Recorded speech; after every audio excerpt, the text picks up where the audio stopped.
Antonio Vivaldi began studying for the priesthood at the age of 15 and was ordained at 25. However, Vivaldi did not practice the priesthood for long. His lung disease made him extremely frail, unable to hold services. Moreover, his passion for music contributed to his abandonment of this sacred profession. At the age of 25, Vivaldi was appointed violin master at the Ospedale della Pietà, or the Pious Hospital of Mercy, or Pietà for short, in Venice. He composed most of his works over the next 3 decades. Pietà was one of 4 orphanages for young girls in Venice, most of whom were flower children.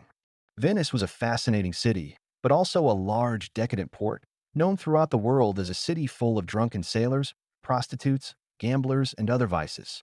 In these orphanages, boys learned trades and girls music, which was the most chosen profession in Venice at that time.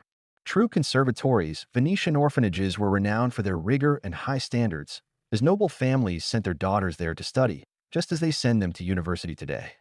The most talented musicians joined the orchestra that performed Antonio Vivaldi's compositions, including sacred choral works. Under Antonio Vivaldi's direction, the Pietà Orchestra became famous throughout the world.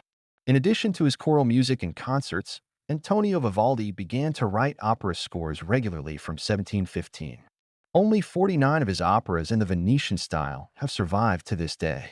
His 2 most successful operas, La Costanza Trionfanti and Bajazet, were performed in several performances during Vivaldi's lifetime.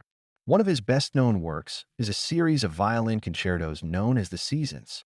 These masterpieces were published in Amsterdam in 1725. Unusually for music of the time, Antonio Vivaldi published his music along with poems that he may have written himself, in which he indicated the scenes he wanted to suggest. This is one of the earliest examples of what would later be called programmatic music, or music with a narrative element.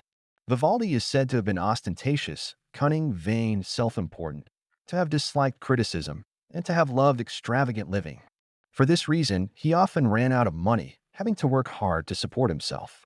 Arriving in Vienna, without the support of the deceased emperor, Antonio Vivaldi also died within a year.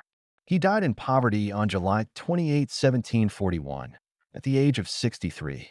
The cause of death is unknown, having fallen ill suddenly. Antonio Vivaldi was buried in the cemetery at the Corinthian Gate, Kartnerder, in Vienna, on the site where the central building of the Vienna University of Technology currently stands.